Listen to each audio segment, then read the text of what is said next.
3:06, aquí estamos de nuevo, todo el equipo de Milenio 3, después de esta primera parte dedicada sobre todo a personas excepcionales como Mónica Nieto, que fue objeto de muchas pruebas científicas, incluso actas notariales, y al parecer, bueno, solventó con nota ese tipo de ejercicios imposibles para el común de los mortales.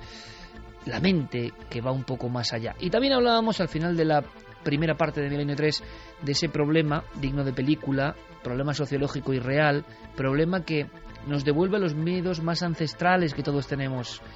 Las arañas provocando problemas en Sevilla y generando auténtico pánico, ¿es así? Pero vamos a ver si podemos ayudar un poco. Estoy seguro que ya han llegado informaciones de personas que saben. Esto nos ha pillado de última hora. Tenemos allí a nuestro amigo Guillermo León, que además tiene jardín, y imagino que estará observando todo con mucha prudencia. Tampoco hay que tener miedo porque esto no es lo habitual. Es una hilera de casos. La información es la que fluye y genera espanto. Claro, es como todo. Aconsejan a las personas siempre que tienen una dolencia, que tienen algo, pues vete al médico. No mires en internet lo que tienes ni los síntomas, porque como mires los síntomas de lo que tienes en internet, pues casi quieren cargando la caja, ¿no? A veces uno se queda asombrado de las cosas que dicen las personas y por comodidad se está adquiriendo el mal hábito de mirar en internet cosas demasiado serias. Y quizá con el tema de las arañas no es tan fiero el león como lo pintan, y lo que está ocurriendo es una serie de incidentes concretos. Y claro, entendemos el temor, ¿no? Yo lo entiendo perfectamente, claro. Sobre todo si son arañas que, ojo, todas las arañas, todas, tienen su veneno. Lo que pasa es que algunos de sus venenos no tienen ningún poder, digamos, urticante, o al ser humano en un organismo tan grande no nos causan ningún daño, pero son cazadoras, tienen ese veneno, su forma de sobrevivir, actúan contra otros bichos muy dañinos, pero es verdad, que haya arañas que antes no había, es así, eso nos preocupa. Es lo que dirían algunos expertos en la fauna invasora, como el famoso reportaje de Luis Miguel Domínguez en su día. Fauna invasora, fauna que no está aquí y que la hemos importado, ¿no? Yo no sé, Carmen, si hay mensajes que puedan aclararnos un poco un sentido y el otro, ¿no? El miedo sociológico a una cosa tan pequeñita, pero que ahí nos damos cuenta, ¿no?, de que no somos tan poderosos ni controlamos todo como queremos. La naturaleza de repente nos trae estas sorpresas desagradables. Y por otro lado, si hay personas que pueden, por favor, darnos un poco de calma, consejo, decir que no es para tanto, no lo sé, ¿qué está llegando? Pues estoy un poco que me pica todo, como a gran parte de los oyentes. Sí, aquí estamos además, todos rascándonos todos, vamos, desde Fermín, Noel, Santi, todos. Es que además están poniendo fotografías de arañas que se han encontrado en sus propias casas, y hay algunas que a mí me parecen muy chungas, no sé si serán las de Rincón o no, sí, pero de esas así bastante gordas. No, precisamente la de Rincón es que no es muy gorda, es muy pequeñita. No, sí, pequeñitas son, pero que tienen el cuerpo dividido en dos y sí, gordito. Esas sí son las pues de Rincón. Eso. Sí. Pues sí, están llegando de gran parte de, sobre todo Andalucía. Tomás están llegando a Andalucía, ¿eh? Sí, posible reclusa parda del Mediterráneo, o la ETA, no sabe cuál es, y los ósceles. Dice que bastante grande en Granada, y nos pone la foto. Y son todas de un color pardo rojizo, ¿no? Esta que pone Tomás es parda. Luego nos han mandado otras rojizas. Cocotero dice: oye, hace años tuvimos donde vivía en la Comunidad de Madrid tarántulas pardas, no venenosas pero enormes. Sí, pero es que, por ejemplo, es como, yo creo que en el fondo esto es una enseñanza de lo poco que sabemos, ¿no? Estamos urbanizando territorios de campo. En las ciudades también, por supuesto, hay miles y miles de arañas. Creo que la araña es el animal que más número hay en la naturaleza. Creo que es la especie que más número hay en la naturaleza, más que cualquier otro ser, ¿no? ¿Más que las cucarachas? Más que cucarachas, más que mosquitos, más que abejas, pero yo eso lo he escuchado alguna vez. No sé si son leyendas urbanas. También existe la de que nunca estamos más lejos de 2 metros de una araña. En cualquier circunstancia, nunca estamos más lejos de 2 metros. 5 arañas, ¿no? Sí. O sea, es decir, claro, eso será científicamente, es una estadística, ¿no? Pero el asunto con la araña es que yo creo que no hay que demonizarla tampoco. Yo he tenido fobia a las arañas durante muchos años, tú lo sabes. Tuve una experiencia de eso que he contado también 20.000 veces y ya se me pasó con una tarántula en las manos. Pero estas arañas, yo he recogido muchas arañas en casa, o algunas arañas, tampoco muchas, porque no hay muchas tampoco. No hay muchas, no, 3 o 4, ¿no? Parece que vivimos en la selva, en el añero. Y las he sacado con la mano y no pasa absolutamente nada. Ahora, también cuidado, sacarlas con la mano, si luego alguna pica y te puede dar un problema, y por favor no hagáis caso muchas veces porque lo sabemos, en internet buscas determinado tipo de araña y se mezclan con imágenes de brazos necrosados, de brazos amputados, uno no sabe de dónde viene eso, en fin, lo que pasa en internet, ¿no? Que llegan las noticias a todos los periódicos y luego indagas de verdad y muchas no hay nada, pues un llamamiento también a la calma. Pero sigamos, ¿qué está contando? O sea, está llegando sobre todo a Andalucía, pero demás partes de España, ¿no? No, Andalucía, si no nos lo dicen, sobre todo Andalucía. Sí, Oriana nos mandaba también otra araña bastante potente. Yo creo que esta no es a la que nos referimos hoy, pero con unas patas largas, más gruesas de las normales. Y dice que se la encontraron en un almacén de un familiar que estaba en una caja. Nos han mandado también, a ver si encuentro el mensaje, de un chico que se ha encontrado ya 2 en su cama. Sí, nos han mandado la fotografía. No son grandes, es que no son grandes. Pero también son araña parda. Parecen. Se estarán habituando a las casas, por ejemplo. Yo he contado una anécdota que no puedo repetir aquí, pero tú te acuerdas en Santiago de Chile. Sí. Estábamos en un hotel maravilloso allí, en un rascacielos en Santiago de Chile, un lugar maravilloso, y yo leía en la prensa que en Santiago de Chile, y especialmente en el baño, y cuando la gente hacía sus cosas en el baño, era cuando la araña de rincón de Chile, que es así, que es delicada, atacaba. ¿Atacaba por qué? No por querer atacar, sino porque alguien, sentándose en el baño o lo que sea, pues la movía, y entonces la araña se sentía... O sea, se repite la escena típica de aracnofobia, pero con esta araña de rincón. Entonces, sí que es sorprendente que se estén adaptando, porque, ojo, tarántula española siempre ha habido. Extremadura, Almería, Canarias, tarántula española, araña lobo española. Lo que pasa que nos hemos convertido en urbanitas que no tenemos ni idea de lo que hay. O sea, araña lobo y en el Escorial, o sea, la hay. Lo que pasa es que normal es que tampoco te topes con ella, ¿no? Pero existe esa fauna. Nos creemos que vivimos en un mundo donde está el centro comercial y los animales salen por la tele, ¿no?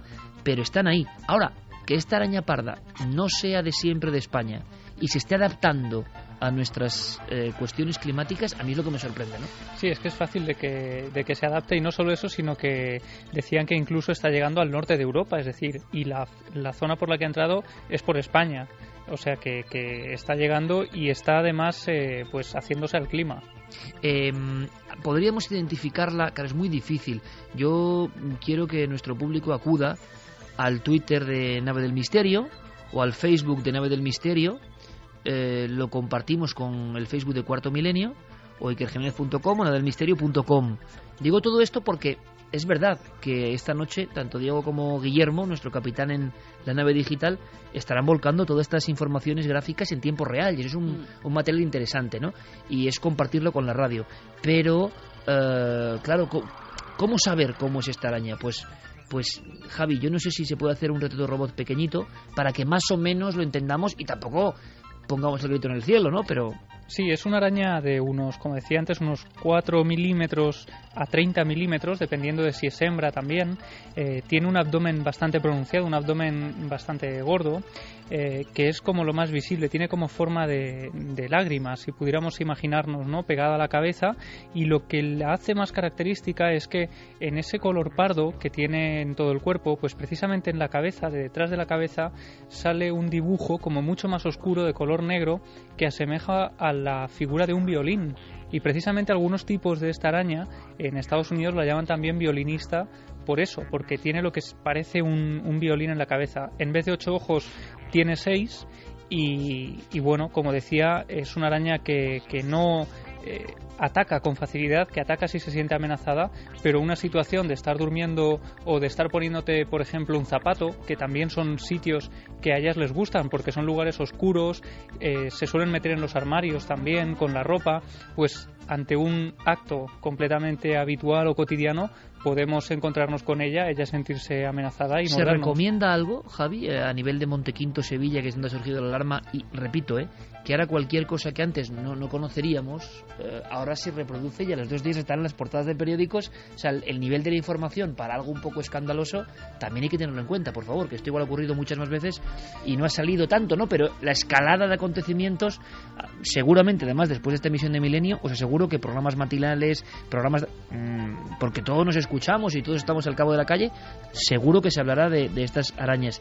Hay que hacer algo, dicen los expertos, dicen los médicos, o los veterinarios en este caso, o yo que sé qué, con la araña, si tú la ves en tu casa, ¿qué hay que hacer?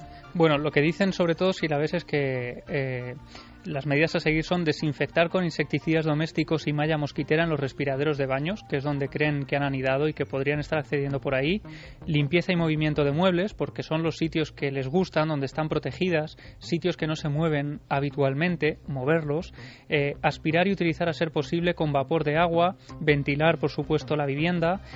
Dice que en caso de encontrarse con algún posible ejemplar o tras su fumigación directa, recoger y hacérnosla llegar para evaluar.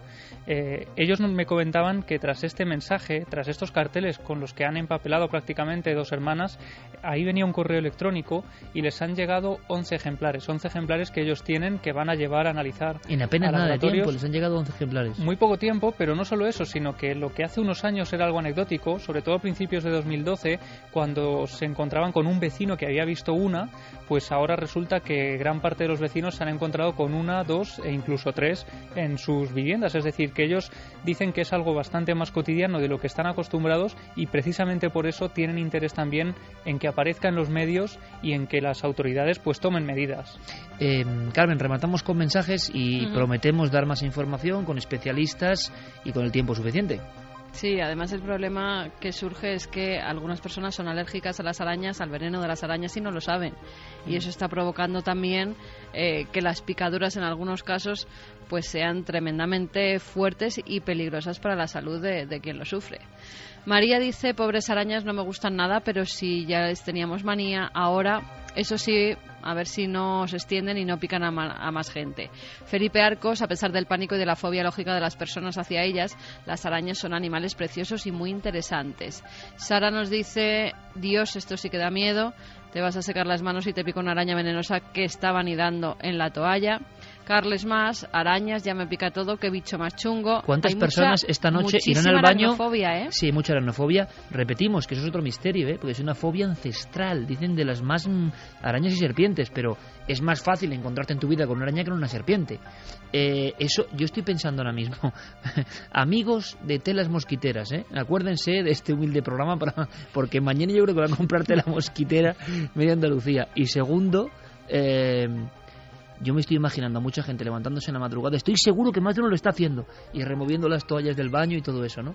Y las sábanas también, que son los sitios, claro, como decíamos, que... A mí todo esto lo que me da la reflexión de, fíjate lo que es la naturaleza, que algo que es cientos de miles de veces más pequeño que nosotros, sí. se convierte en un enemigo digno a tener en cuenta en un momento dado. Es una cura de humildad también, ¿eh? Sí, no hay enemigo pequeño, nunca mejor dicho. Efrem Valverde nos mandaba también foto de arañita que se la encontró en la casa, en la pared, que iba muy rápido y que se escondió además detrás del armario. Nos dice Luis que en San Juan de Aznalfarache, sí, en un pueblo muy cerca de Sevilla, también se han visto arañas de este tipo, y en Castilleja de la Cuesta, sí. Ha habido un par de casos de picadura, uno bastante importante, que tienen que hacerle incluso un implante de piel. Bueno, lo dejamos ahí y intentaremos dar información fidedigna, que no cunda el pánico, que no se sienta la gente, pero también, claro, cuando ocurre esto, ¿qué hay que hacer? Imagino que informar, ¿no? Y aparte nos encontramos con la sensación clarísima de, como decía Santiago Camacho, no lo conocemos todo y la naturaleza de repente nos da sus sorpresas inquietantes, ¿no? Ahí está, desde luego, si vemos alguna de estas arañas, pues lo lógico es intentar atraparla, dicen, para que se pueda identificar. Y sí, bueno, evidentemente... A lo mejor en Cuarto Milenio podemos hablar con especialistas y mostrar las fotografías, algunas de las que nos han llegado, para que descartar aquellas que no sean peligrosas. Perfecto. Cambiamos de tercio después de estas cuestiones que hacen que todos estemos como rascándonos, y nos marchamos a otro tipo de miedos sociológicos o de campañas o de circunstancias tremendas. Siempre hemos pensado que algunos poderosos, o algunas formas de poder, mejor dicho, tienen la facultad de hundir cualquier historia. Hablábamos, por ejemplo, de Mónica Nieto y de cómo se olvidó la historia. Hablábamos hace poco del avión de Malasia y ya todo el mundo se olvida de la historia. Y hay quien pregunta, ¿Existen especialistas en que se olviden historias? ¿Existen especialistas en, por ejemplo, cargarse cualquier reputación, sea de un tema o de una persona? Se ha hablado mucho de esta forma de poder en la sombra, y hoy Santiago Camacho intuyo que va a dar otra lección. El cretino que dio el soplo al FOS quizás se diga a sí mismo: vaya, espero que eso no joda el programa del B3. ¿Qué programa del B3 y por qué iba a joderlo? Bueno, si el presidente decidiera movilizar el B3 antes de probarlo del todo... ¿Movilizar el B3 antes de probarlo del todo? Sí. ¿Por qué? ¿Por qué? Por la crisis. ¿Qué crisis? Aún trabajo en ello. A ver, que alguien contacte con el general Scott del Estado Mayor, que coja un avión hacia Seattle enseguida. Se pondrá muy nervioso si tiene que hablar del bombardero. Bien, hazlo. De acuerdo. ¿Pero qué? No hay ningún bombardero. ¿En qué B3. universidad estudiaste? En Dartmouth. No estás muy curtida. Claro que no hay ningún bombardero B3 y el general Scott no está en Seattle para hablar con los del avión. No cuela, Connie, no es demostrable. Eso no me importa, solo tenemos que distraerles, desorientarles. Faltan 2 semanas para las elecciones. ¿Y con eso qué conseguiremos? ¿Qué diablos vamos a conseguir? Estoy trabajando en ello. Aún... La escena que hemos escuchado pertenece a una genial película que le recomiendo a todo el mundo, La cortina de humo, cuyo título original era Wag the Dog, que era una cosa bastante intraducible que vendría a ser como meneando al perro. El título venía de una frase que se dice en la película, en la cual se afirma que lo normal es que el perro menee la cola. Lo que es extraño es que en un momento dado la cola menea al perro, pues que el trabajo de cierta gente dentro de los servicios de inteligencia es precisamente ese, que la cola, que una parte muy pequeña, menea al perro, que es toda la sociedad. Pues bien, hace unos días, a veces los árboles no nos dejan ver el bosque, nos asombrábamos con una noticia, y de hecho la recogemos aquí mismo, que era que en los papeles, en los documentos filtrados por Edward Snowden, habían aparecido fotografías de ovnis. Y todos empezamos a decir: ¡hala! Fotografías de ovnis, qué revelador, qué tal. Y sin embargo, nos quedamos en esa anécdota y no reparamos en la importancia del documento en el que habían aparecido esas fotografías. Veamos la escena. Una sala de reuniones en el que hay unas 20 personas, 20 jovencitos recién salidos de las mejores universidades británicas, y un profesor que pone un PowerPoint, que pone una serie de diapositivas en una pantalla. La primera de ellas tiene el título El arte del engaño, entrenamiento para una nueva generación de operaciones encubiertas online. Ese documento, ese PowerPoint, es donde aparecieron esas fotografías, y del contenido de ese PowerPoint es de lo que vamos a hablar esta noche.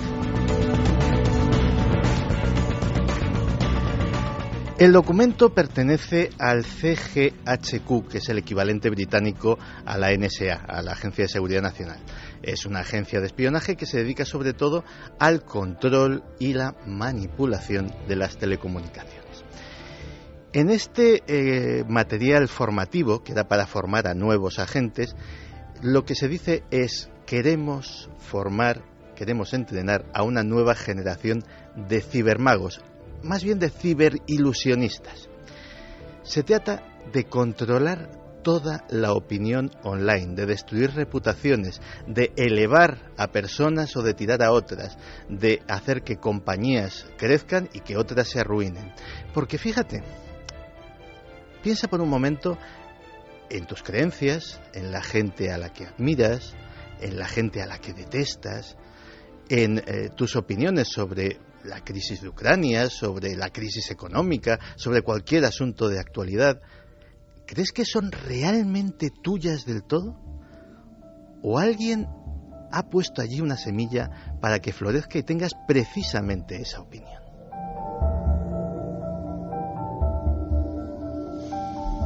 Uno de los ejemplos que se pone es el de Anonymous. Anonymous, parece ser que el ciberactivismo de Anonymous en esta gente ha generado una seria inquietud. ¿Qué se recomienda? Se recomienda, por ejemplo, hacer que Anonymous produzca ataques que sean impopulares. Por supuesto no los ha hecho Anonymous, pero como la base de Anonymous es el anonimato, ¿quién te dice que no? Así que vamos a estropear un servicio público o a interrumpir una retransmisión que esté siguiendo todo el mundo. Vamos a hacer algo que sea realmente impopular para que el prestigio de Anonymous quede para siempre mancillado. Otro ejemplo que se pone es el de lo que denominan las trampas de miel. El nombre es precioso. ¿Qué son las trampas de miel? Las trampas de miel es colocar a la gente que se quiere controlar o cuya reputación se quiere anular en situaciones comprometidas usando el sexo como cebo.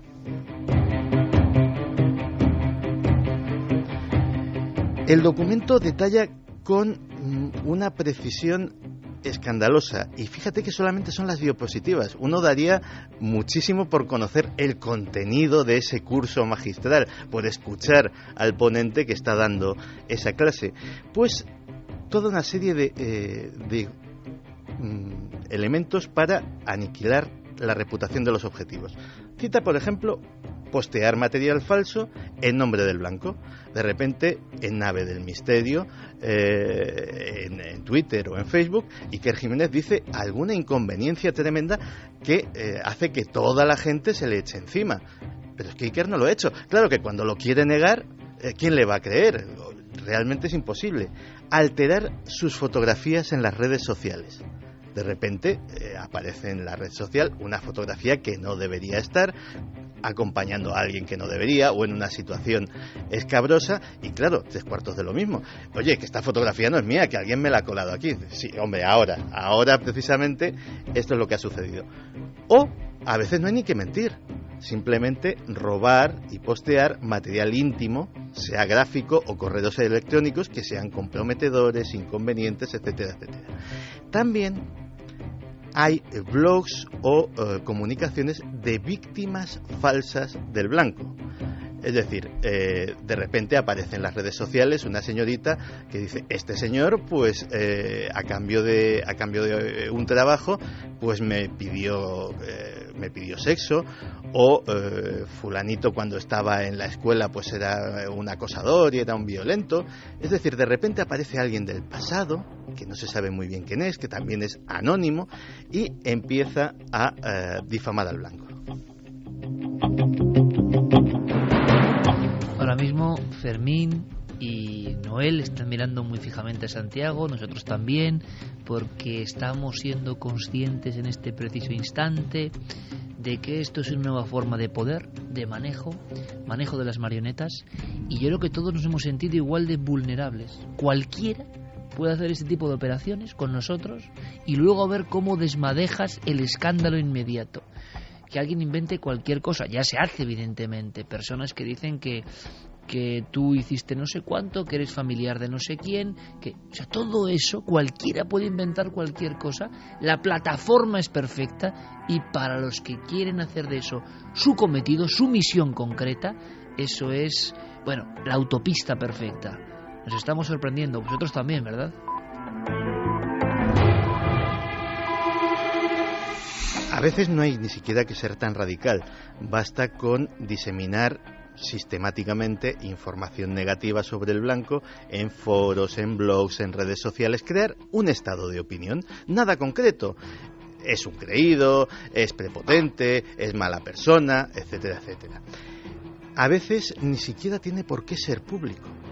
A veces basta con malmeter a través de comunicaciones anónimas o de correos electrónicos al entorno cercano de nuestro blanco y hacer llegar a amigos, familiares, socios, informaciones, verdaderas o falsas, que pueden perjudicarle su relación con estas personas. Todo esto, Santiago, porque es que creo que es gravísimo, se daba en un curso de la más alta élite en este campo para saber cómo derrumbar online a algunas personas. Para los que se han incorporado tarde, en un documento revelado por Edward Snowden, que tiene su sellito de secreto en cada una de las diapositivas del PowerPoint, y que era material didáctico para estos nuevos ciberilusionistas. La víctima ni siquiera tiene por qué ser una persona, puede ser una empresa, una ONG, cualquier tipo de organización. Aquí se recomienda, por ejemplo, mandar información confidencial de la compañía a la prensa o a los competidores. Es decir, no tiene por qué ser público, sino que simplemente mandar los planes de determinada compañía a determinada otra compañía rival y ellos sabrán qué harán con ellos.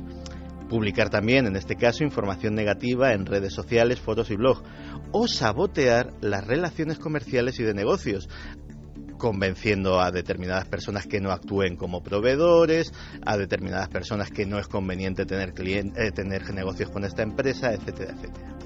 Las víctimas mencionadas son activistas sociales, políticos, etcétera, etcétera, periodistas, políticos y líderes de naciones hostiles u organizaciones militares y servicios de inteligencia de estas naciones. No tiene que ser siempre de naciones hostiles. A veces puede ser el disentimiento, puede ser la gente que es activista en contra del régimen propio, el blanco de estas técnicas. Otro de los temas fascinantes de este PowerPoint es el currículum, es el área de cosas que se van a impartir en este curso. Se dan conocimientos de sociología, antropología, psicología social, historia, economía, ciencias políticas y redes sociales. Todo ello encaminado a una sola cosa: manipular la opinión pública.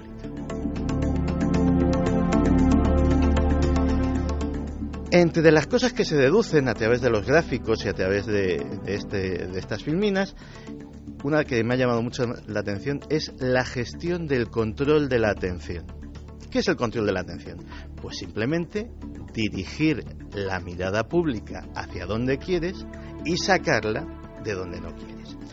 Por ejemplo, recomiendan una táctica que le llaman el movimiento grande oculta al pequeño. Si está sucediendo algo de relativa importancia que quieres que pase desapercibido, monta algo muy grande que lo eclipse y de esa manera esa noticia pasará completamente desapercibida y la gente estará pendiente de la gran noticia. Otra cosa es cómo hacer que la atención desaparezca y fabricar finales percibidos. Es decir, ¿cuántas veces una historia que parecía fascinante, que salta a todos los medios de comunicación, de repente alguien dictamina que se ha acabado, que este es el fin de la historia y punto, que le vamos a hacer, y no se vuelve a oír hablar de ese tema? Ejemplo, el avión. El avión de Malasia es perfectamente discernible. Eso ocupa una serie de semanas de la máxima atención y de repente alguien decide que esto ya no es noticia, dictamina que bueno, el avión está ahí pero lo están buscando y tardará mucho en sacarlo porque debe de estar muy profundo. Y si preguntamos dentro de 6 meses a la gente ¿qué pasó con el avión?, el 90% estará convencido de que se encontró en su día, porque esa es la famosa táctica del final percibido. Si le das un final a la historia desaparece por completo. Y a veces, cuando no se puede dar un final percibido, lo que se recomienda es justo lo contrario. Hay una frase de este PowerPoint que dice: la repetición reduce el impacto. Si realmente quieres que algo deje de impresionar, repítelo constantemente, aburre a la gente, ponlo una y otra vez. La primera vez indignará, la segunda cabreará un poquito, la tercera causará molestia, la 19ª será ruido de fondo. Esa es otra de las tácticas para manipular a la opinión pública. Pero este curso es impresionante, ¿eh? O sea, porque vemos que se lleva a cabo, Y es escalofriante eso, que esto es un material didáctico para los señores espías y los señores manipuladores de estas cosas. Crear estrés cognitivo y cómo utilizarlo. De repente interesa que la población esté mal, tenga miedo, tened miedo, mucho miedo, decía Enrique de Vicente en alguna ocasión. Pues aquí también parece ser que en este curso enseñan a generar esos miedos genéricos y que en determinadas ocasiones ese estrés cognitivo, que lo llaman aquí de forma aséptica y científica, hagan más manipulable a la gente y por tanto más proclive a tragarse nuestras historias. ¿Cómo criar? Hay otro muy bueno que es cómo crear identidades online completamente creíbles e influyentes. Claro, estos 20 jovencitos que están recibiendo el curso de las mejores universidades británicas, dentro de poco serán ciberagentes que estarán influyendo en millones de personas. ¿Cómo te vas a crear una ciberidentidad de bloguero influyente, de tuitero ocurrente, etcétera, etcétera, que sea creíble y que consigas arrastrar a la gente? Pues eso también lo enseñan en el famoso curso. Yo creo que tú estás en ese curso también, ¿no? Yo creo que Santiago está apuntado seguro, ¿no? Ojalá, porque sería muy revelador. La última reflexión que me hago nos lleva al principio. Es, ¿qué hacían las fotografías de los ovnis allí? Porque todo esto empezó así. ¿Qué hacían esas 3 fotografías de 3 casos ovni? Que curiosamente son 3 fotografías falsas. Son 3 fotografías, una de ellas falsificada, una de ellas malinterpretada, etcétera, etcétera, de 3 casos muy conocidos que fueron los 3 refutados, pero ¿qué hacían ocupando casi un 10% de esas diapositivas del PowerPoint? ¿Acaso es un buen ejemplo lo que se ha hecho con el fenómeno ovni? ¿Acaso, pongamos, esos 20 minutos que se tardaron en pasar esas 3 diapositivas sirvieron para ilustrar muy bien a ese instructor diciendo, fíjate lo que hicimos con los ovnis? Fíjate lo que hemos hecho que la gente crea y lo que la gente deje de creer. Fíjate a dónde hemos hecho que la gente mire y las cosas que hemos hecho que deje de mirar. Ahí lo dejo. Por cierto, el que tenga interés, ese PowerPoint está completamente disponible en Internet y, repito, su título es El arte del engaño, entrenamiento para una nueva generación de operaciones encubiertas online. Pues aquí nos quedamos sin palabras, porque todo esto nos suena y todo esto parece muy probable y todo esto es el mundo cambiante, que también es más sencillo, evidentemente, no solo para nosotros, ¿no? Creemos que tener la información del mundo prácticamente en la palma de la mano, y antes nosotros, si esto de las arañas ocurre hace 25 años, cuando empezábamos prácticamente nosotros, o hace 20 años a ejercer el periodismo, para saber algo de unas arañas tenías que irte a una enciclopedia de arañas, tenías que mirar en 24 libros. Ahora, con 2 clics sabes más que la persona que está meses buscando de arañas si quieres, pero creíamos que eso iba a ser gratis. Gratis del todo no, porque también los que hacen estas cosas lo tienen mucho más fácil. Curiosamente, esto es muy antiguo. O sea, esto, lo único que como todo ha sucedido con Internet, se ha magnificado. Rapidez, ¿no? Exactamente. En la época de la Guerra Fría había 2 operaciones, una del KGB y otra de la CIA. La operación de la CIA se llamaba la Operación Mockingbird, y claro, en aquella época uno escuchaba determinadas tertulias políticas y a veces oía opiniones que decías, o este tío es tonto o le están pagando. Pues le estaban pagando. De hecho, la Operación Mockingbird, cuando se desclasificaron los papeles, puso de manifiesto que muchos periodistas occidentales estaban a sueldo de la CIA, que había medios. Curiosamente se decía en aquella época en los círculos de inteligencia que si un medio de comunicación tenía la palabra libertad en su cabecera, estaba financiado por la CIA. Pero, a su vez, los del KGB no se quedaban atrás. Y, de hecho, hubo un caso de un famoso periódico de izquierdas en Grecia, que se descubrió después de la Guerra Fría, cuando empezaron a salir papeles desclasificados, que había sido financiado íntegramente con el KGB. En aquella época se recurría a los medios de comunicación.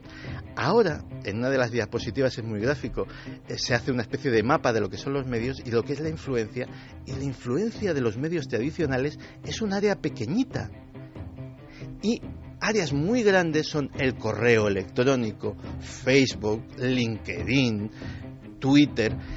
Y entonces lo que me imagino que estaba diciendo el orador bien con esa diapositiva es, antes nos fijábamos en este trocito. Este trocito lo era todo, pero ahora es un trocito muy pequeño. Tenemos que controlar el pastel grande. Pues bien, eso precisamente es de lo que trataba esto. Impresionante, una lección más hemos hecho de comunicadores, de correa de transmisión, de un curso para élites que nos manejan, o por lo menos llevan un tiempo pretendiendo manejarnos. Vamos a cambiar radicalmente de rumbo, nos marchamos a México. México nos espera, pero no para hablar de algún hallazgo arqueológico, de algún rostro pétreo que conecta directamente con tiempos remotos y ancestrales. No nos vamos a ningún templo, nos vamos a una casa que parece una casa cualquiera, pero antiguamente pasó algo y ahora se ha redescubierto la entraña, la historia, el origen, dicen, de una casa maldita en una localidad mexicana, y que realmente tiene todos los componentes para convertirse con el tiempo en un moderno mito sobre estas casas un poco sangrantes.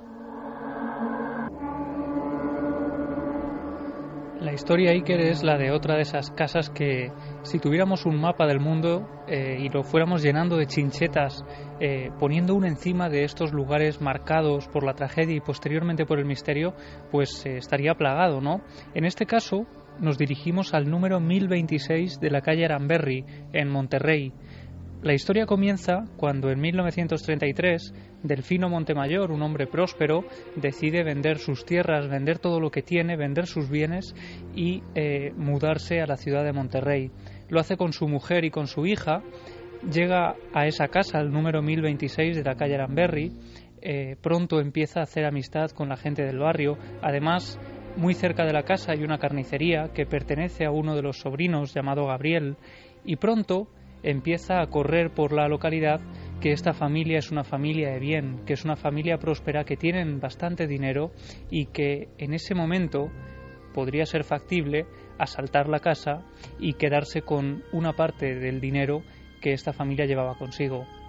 Es entonces cuando entran en el juego Gabriel, ese sobrino de esta familia, junto a 4 personas que eran los carniceros que vivían cerca de la casa de esta calle Aranberri.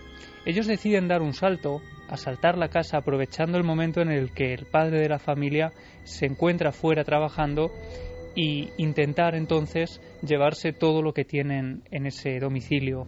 Así que la mañana del 5 de abril de 1933, Delfino Montemayor se despide de su mujer muy temprano, parte a trabajar, también se despide de su hija, de Florinda, que tiene 19 años, ella está todavía dormida y no sabe que esa mañana sería el último momento en que los vería con vida.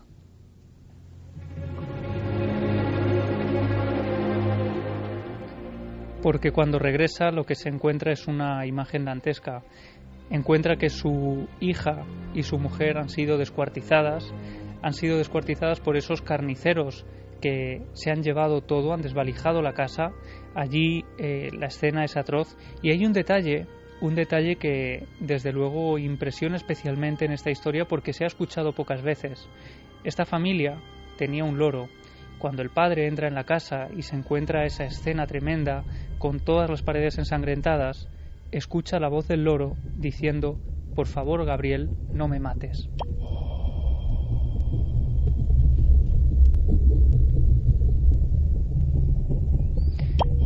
Hemos hablado con Antonio Guerrero, cronista de Monterrey, en México, contándonos un poco más de cómo es la investigación y las primeras pistas para llegar a estos asesinos. Un crimen terrible. Eran carniceros, nada más imagínate. Las desollaron. No. Entonces, el señor se da cuenta de la muerte de las muchachas, de la hija y de la esposa, cuando regresa a las 6, 7 de la tarde. Entonces llaman a la policía. Entonces hubo 2 pistas que guiaron a la solución del crimen. Una de ellas, de que tenían un perico, y que el perico oyó o se grabó las palabras de la señora cuando gritaba: «Gabriel, diles que no me maten», porque el sobrino de la señora se llamaba Gabriel.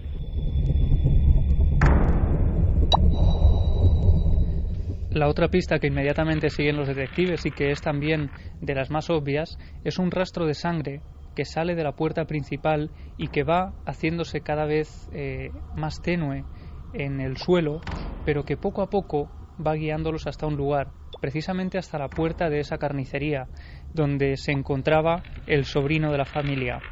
Allí los atrapan a estas 5 personas, los 5 cómplices que dan el golpe y que aparentemente se habían llevado todos los bienes de la familia, e inmediatamente les aplican la ley fuga.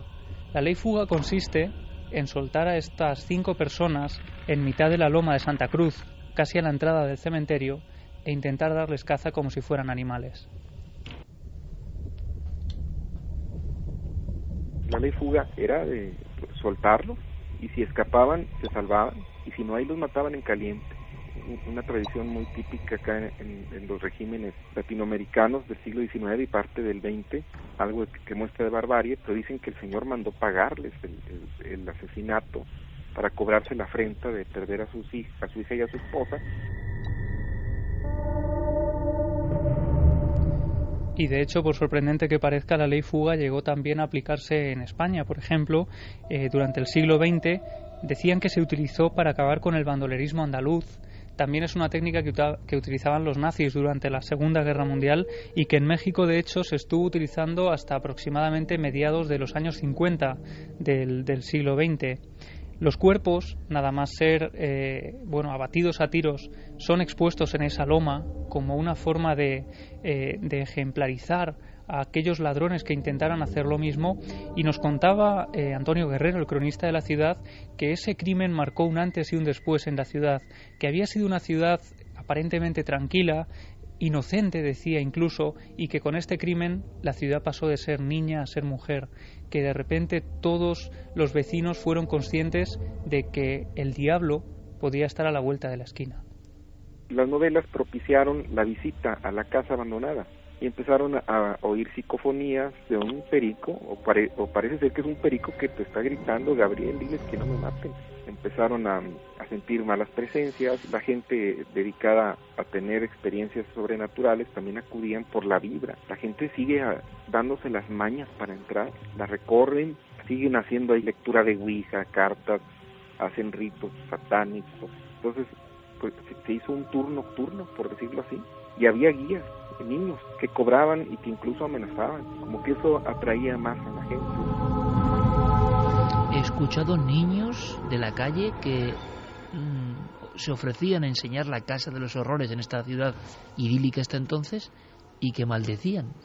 Efectivamente, es una imagen también de gran impacto, porque imaginemos esa casa en mitad de la noche, una casa de una planta, aparentemente sencilla, una fachada con una puerta en medio de dos grandes ventanas de cerca de 2 metros de altura, y los niños que pasaban hambre, los niños hijos de familias pobres, acudían a esa casa sabiendo que durante la noche era asaltada por muchos visitantes, y esos niños, que eran vecinos de la zona, que conocían la historia perfectamente porque ha ido transmitiéndose de padres a hijos, se adentraban en la casa, sabían los recovecos por los que podían entrar, acompañaban a estos visitantes y después les pedían un dinero por haber ejercido de guías, ¿no? Y les decían que si no les daban nada, les perseguiría una maldición que acabaría provocándoles un accidente mortal de coche. Encontraron un indigente muerto ahí y que, bueno, aprovechando la situación, hicieron un rito satánico. De pronto encuentran la famosa estrella diabólica con las veladoras negras y gatos muertos. Entonces, yo una ocasión acudí y me llamó la atención del hecho de que los niños hasta predecían: ¿quién de ustedes maneja? Tú, bueno, tú vas a tener un accidente. Lo cierto es que a lo mejor están jugando con el espíritu todavía de las dos mujeres, y así como no dejan descansar al barrio, tampoco dejan descansar ni a la casa ni a las dos mujeres. El cronista de Monterrey nos contaba que esto está ocurriendo en estas noches. Sí, precisamente en estas noches. O sea, la casa se ha convertido en un icono, desde luego, muy oscuro, muy terrorífico, y los niños, imagino una situación también de desamparo grande, se han convertido como en, no sé, es como lanzar maldiciones, desde luego, qué cosa más chusca, pero que yo pensaba que todo esto se catapultaba hacia los años 30 cuando ocurrieron los hechos. Casi un siglo después, esta casa sigue ejerciendo esa fascinación oscura. No solo eso, sino que la casa, que según dicen solo habitan las viudas negras, porque parece que se ha convertido en un nido, ¿no?, de este tipo de arañas, es una casa especialmente peligrosa también por eso, y no se recomienda entrar por la fauna que allí vive. Incluso dicen... Tenías que hablar de arañas también. Sí, parece que nos acompañan en todos los temas de esta noche. Pues precisamente en esa casa dicen también que la familia, previendo que podía ocurrir... De México en concreto no la conocía, pero pongamos un poquito, por favor, de oxígeno y de positividad en esta noche tan llena de escalofríos.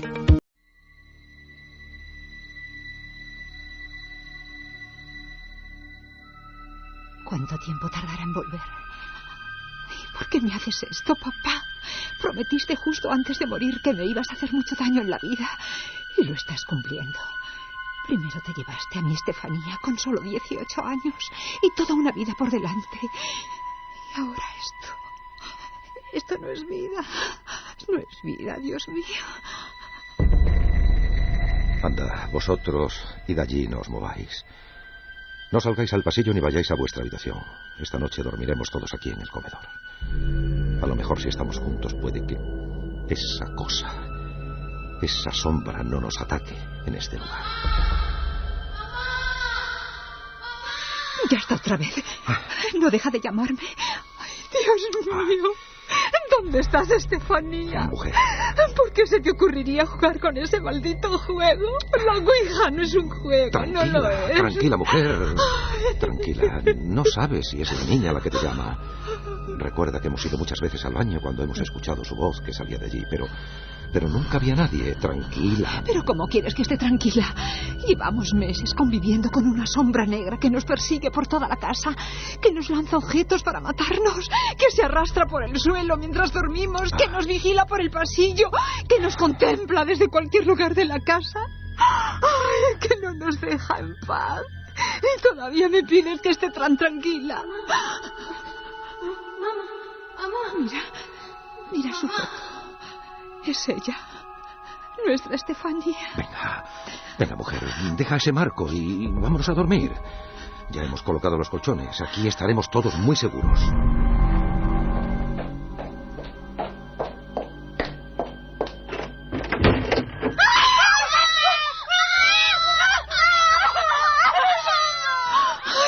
Ay, Padre nuestro que estás en el cielo.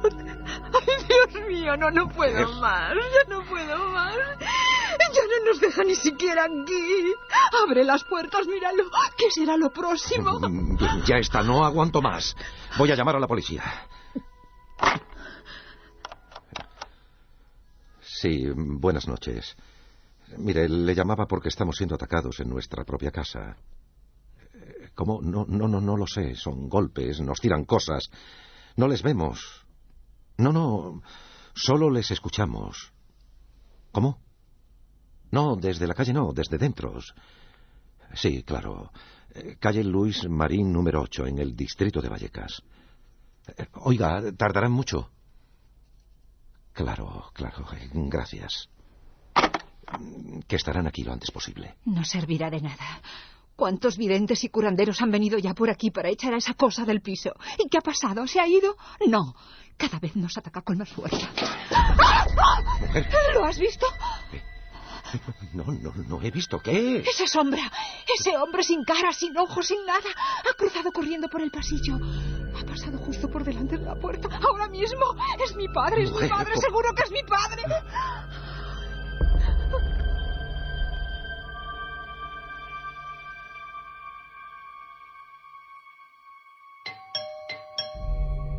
Debe ser la policía. Anda, tranquilízate. Ellos nos van a ayudar, mujer. Tranquilízate. Buenas noches, señora. Buenas noches. Buenas noches. Tranquilízate. Dios mío. Tranquilízate, que la gente nos va a ayudar. ¿Verdad, señora gente? Bueno, lo voy a intentar.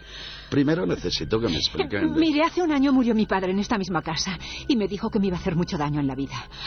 2 meses después mi niña, Estefanía, la mayor, nos enteramos que jugaba a la ouija esa y es que... Mire, se comportaba de un modo muy extraño. Ella que era tan alegre, pues de pronto un día dejó de hablar, se escondía, se volvió reservada. Era horrible. Bueno, verá usted, señora agente, jugaba eso hasta en el instituto. Una mañana nos la trajeron inconsciente de allí.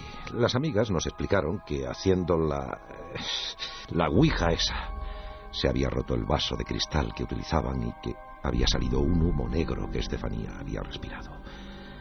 Y ya no volvió a salir del coma. No llores, mujer.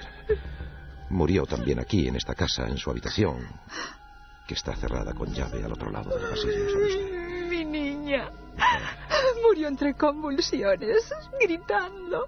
Ay, no parecía ella, no era ella. Bueno. Tranquilos. Como comprenderán, yo no puedo poner eso en uniforme.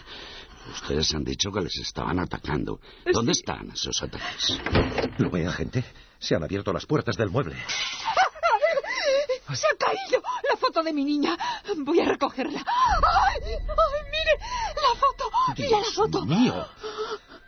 Agente, mire, la foto se ha quemado por dentro del cristal. Mire, no, pero eso es imposible. El cristal no deja que haya oxígeno. Y no puede haber fuego si no hay oxígeno.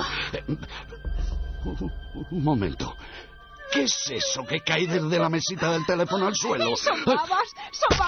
¿Pero qué ha sido eso? ¿Qué ha sido? ¿Qué es eso? Es el crucifijo. Acaba de descolgarse de la pared. Mientras ustedes miraban las babas, he visto cómo se daba la vuelta y caía al suelo. Miren, todo esto es muy extraño. Bueno, yo lamento decirles que no puedo hacer nada, vamos. ¿Cómo? Yo redactaré un informe de las cosas que he visto, pero claro, yo no puedo hacer mucho más. Pero mire, si se escuchan risas, gritos, alguien respira cerca de nosotros. Y además hay una sombra negra que nos persigue y nos ataca. Una sombra que se arrastra por el suelo, que nos mira desde los apliques del pasillo. Es que hay una sombra. Pero mire, señora, que ya le he dicho que yo no puedo hacer nada, que... Dios mío. Mire, lo siento, pero tengo que marcharme. No se molesten, ya conozco el camino. Pero, gente... en cualquier caso, si siguen atacándoles, vuelvan a llamar, pero no sé qué podremos hacer. ¿Para qué le vamos a llamar? Esta es nuestra casa. Él es mi padre. Y ella es nuestra hija. Seguiremos viviendo aquí porque esto es lo único que tenemos. Seguiremos muriendo aquí porque esto es lo que nos queda. Ay, vamos a dormir, Máximo. Mañana será otro día. Tendremos que acostumbrarnos a compartir nuestra casa con esa cosa. Ya. Puede que algún día se canse y nos deje en paz. Sí, puede que algún día se canse. O puede que no.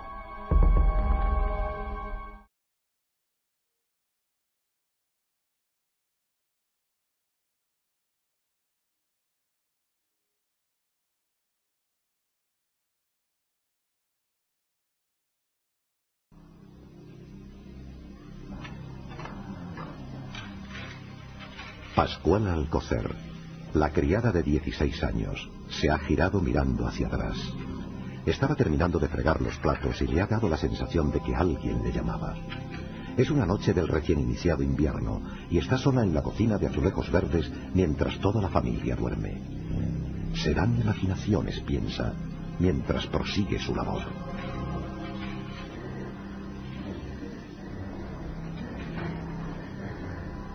Desde el marco de la puerta comprueba que todo está en su sitio y pulsa el interruptor de la luz. Todo queda en penumbra. Antes de dar el primer paso en busca del pasillo, vuelve a escuchar algo. Pero esta vez es algo que no podrá olvidar nunca. Oh, mío.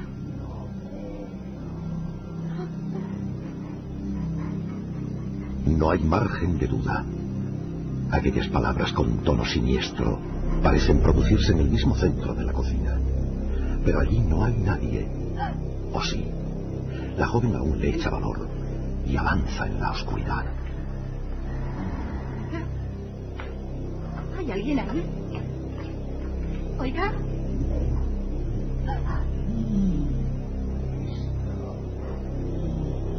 ¿Hay alguien? Justo al darse la vuelta, esta vez más cerca, casi notando un aliento rozándola, escucha una risa siniestra que deja a la criada sin aliento.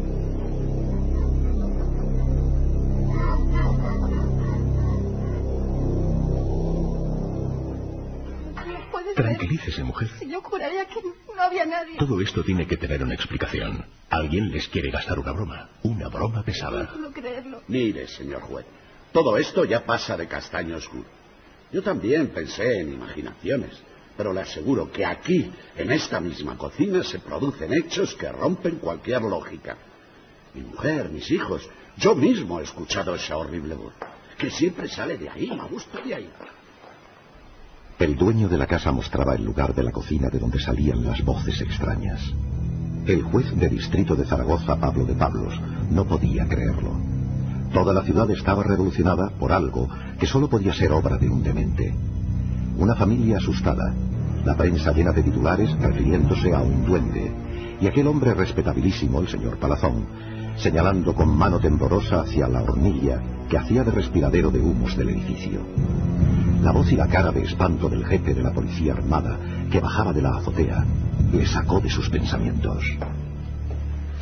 Pablo, Hemos registrado cada piso, cada tubería, cada hueco del edificio y nada. ¿Pero cómo que nada? No lo entiendo. Nada, señor. No hay orificios perpetrados con barbiquís o medios similares. Se ha aislado el edificio y ya sabe lo que ha ocurrido. Lo hemos convertido en un búnker. Son mis hombres los que ya no comprenden la situación y esperan órdenes. Efectivamente, esa misma madrugada, con 17 policías custodiando la casa número 2 de la calle Gascón de Motor, la voz había vuelto a escucharse. Y esta vez amenazando directamente a los allí presentes. Según el reloj del jefe de la Policía Armada, ocurrió a las 3:16.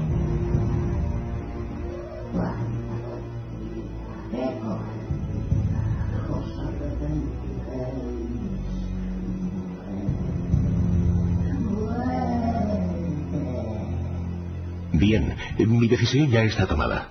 Comuniquen de inmediato con el gobernador civil. Ordeno desalojar toda la manzana y seguir vigilando noche y día. ¿Entendido?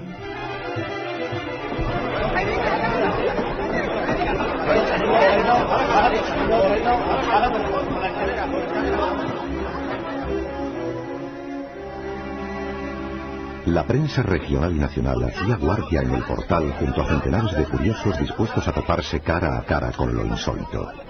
Los guardias expeditivos no dudaban en mitigar cualquier conato de aproximación a la vivienda a golpe de porra. Uno de los más insistentes era un periodista joven del Heraldo de Aragón, Andrés Ruiz Castillo. Venga, Romeo, déjame pasar. Ya sabes que me debes una. Mira, Castillo. Apártense, por favor. Mira, no me toques la moral, que ya estoy bastante quemado con este asunto. ¿No sabes que hasta el gobernador ha hecho una nota llamando a la calma? Eso ha provocado que el gentío se nos eche encima. Esto es cosa del demonio. Aquella misma mañana toda la prensa española amanecía con una nota sorprendente de don Otero Mirelis, gobernador civil de Zaragoza. Después de 2 semanas de intensa investigación, no se encontraba un culpable. Y la voz proseguía en el mismo lugar, inesperada, repentina, a veces dejando pasar muchas horas sin manifestarse, y en otras ocasiones surgiendo como un trueno hasta 3 y 4 veces seguidas. El periodista, mientras observaba los disturbios callejeros, extrajo de su gabán el histórico comunicado y lo leyó bajo el umbral del portal. Son ya muchos los días que se está tratando la espinosa cuestión del duende, que al objeto de evitar ridículos y situaciones poco gratas, creo que será prudente silenciar el asunto hasta que la policía descubra al que con sus monosilábicas frases ha logrado atraer la atención del país y preocupar a algunas personas. Por ello ruego a la prensa atienda mi indicación. Ya lo ves, está la cosa muy mal. Señora, por favor, apártese. Hasta dicen que el Times de Londres lo ha sacado en primera plana. Atrás, por favor, por favor. Nos van a llover palos como no cojamos al bandido que está creando todo esto. Pero tú lo has hecho. Varias veces, sí. Y era muy desagradable. Decía maldiciones. Ya te digo, cosa del demonio. Mira, Romeo, escúchame. Si tú me dejas entrar, ¿puedo saber si eso se está emitiendo por radio de algún modo? Sabes que voy a formar parte de la nueva emisora de la ciudad y que conozco un poco el mundo de las ondas. ¿Pero qué ondas? Ni qué ondas, hombre. Por favor, no se echen encima. Atrás, por favor. Que te digo que me crujen si dejo pasar a alguien de la prensa. ¡Que me crujen, Castillo! Mira, las ondas son un mundo mágico, que me llega ahora como novedoso, pero he pensado que igual alguien está aprovechándose de eso y asustando con algún motivo a la familia. Mira, Romeo, si tú me dejas pasar, te lo juro que serás tú el que pille al infractor y que se lleve la medalla. Yo ya lo publicaré después cuando tú me digas. ¿Qué te parece? Para el periodista Andrés Ruiz Castillo, aquella era la gran exclusiva de su vida. Provisto de una bata blanca, su amigo le había franqueado el paso, convirtiéndole por arte de magia en médico psiquiatra, que tenía que velar por la salud de los presentes en la cocina de los misterios. El corazón le latía fuerte al ir ascendiendo por aquella escalinata de madera vieja. No estaba muy lejos del rellano del segundo piso, cuando instintivamente, como en un acto de defensa, se echó atrás. Un viento helado le detuvo. Bajó rápidamente, proveniente de algún lugar. Un frío repentino que hasta le despeinó. Después, pudo escuchar algo que le llenó de pavor.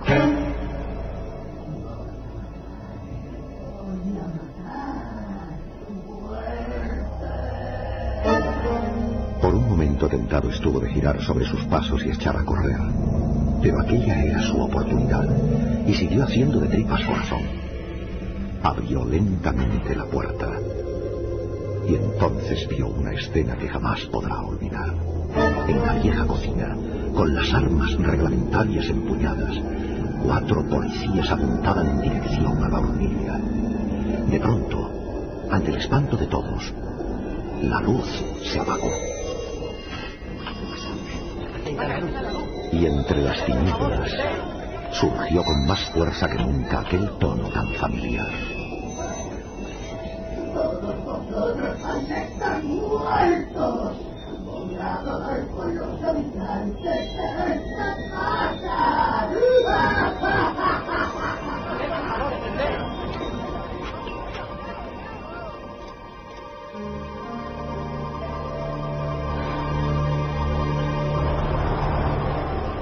Los que asistieron a esta escena saben que si no hubo un fallecido en aquel tumulto a oscuras, fue por puro milagro. La voz siguió lanzando sus malos augurios, al tiempo que los 5 presentes, los 4 policías y el periodista, llegaban abajo como el alma que lleva el diablo. Algunos se palpaban el pecho, con los ojos casi saliéndose de las órbitas, sin poder dar crédito a lo que habían escuchado. Mientras tanto, Andrés Ruiz Castillo se guardaba disimuladamente la cámara fotográfica tras haber realizado instantáneas de todo aquel ambiente irrepetible. Mientras, en otro lugar, el problema seguía vivo. Bien, señores, seré sincero, yo ya no sé cómo actuar. Se ha demostrado que no era la sirvienta a quien primero acusamos con la débil teoría de la ventriloquía inconsciente. Hemos vigilado noche y día, cortado el agua, bloqueado la manzana, excavado la zanja para examinar el cableado. ¿Me quieren decir qué demonios podemos hacer ahora? Yo tengo una idea, señor juez. Algo que no es científico, pero que nos puede dar una solución. Es el último clavo al que aferrarse. Yo lo llamo mediunidad hipnótica. Es seguro que la propuesta del doctor Baltasar Riera no se hubiese aceptado en otras circunstancias. Acudir a una doctrina tan poco conocida y arriesgada como el espiritismo y la hipnosis de manera oficial hubiera sido motivo de durísimas críticas. Pero tanta era la angustia por resolver el enigma que finalmente se mandó llamar a una mujer de un pueblo de la provincia, conocida por sus extraordinarias dotes, para entrar en trance. Su nombre, Asunción Álvarez. Ya lo noto. Ya percibo la presencia. Ya está cerca. ¿Qué es? Doña Asunción, ¿qué es? El doctor, como el resto de los presentes, incluido el jefe de la Brigada de Investigación Criminal desplazado desde Madrid, miraban asombrados a una mujer aparentemente dormida. Todo permanecía a oscuras, y aquella escena digna de otro tiempo se desarrollaba en total secreto. De pronto, sonaron unos golpes que hicieron retumbar las paredes. ¡Quietos! ¡Quietos, por favor! No saquen sus pistolas. Permanezcan agazapados, cada uno en su sitio. Por favor. Este experimento es muy importante y esto puede ser algún tipo de comunicación. Es maligno. Es algo maligno. Está aquí. Está aquí. ¿Cómo dice? Doña Asunción, ¿quién está aquí? Se trata del duende. Es maligno. Está aquí. Está aquí para traerlo. ¡Muerte! Está sufriendo una arritmia. ¡Pida auxilio! ¡Despierte! ¡Asunción, despierte! Encienda la luz y traigan un vaso de agua y una toalla, por favor. Está bien. Asunción agonzaba en su extrañeza. Su orondo rostro se había arrugado como si repentinamente hubiese envejecido 50 años. La risa era rígida y los ojos, como dos huevos, parecían querer salirse de las órbitas, sin rastro de pupila, completamente blancos. Soy yo. Hay tanta policía ¡Cobardía! ¡Soy yo! Tiene pulsos. ¡Llamen al hospital! ¡Vais a morir! ¡Vais a morir!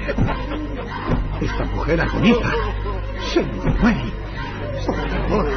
Por favor, llamen al hospital, rápido. Por el amor de Dios, ayúdenme. ¡Muerte para todos!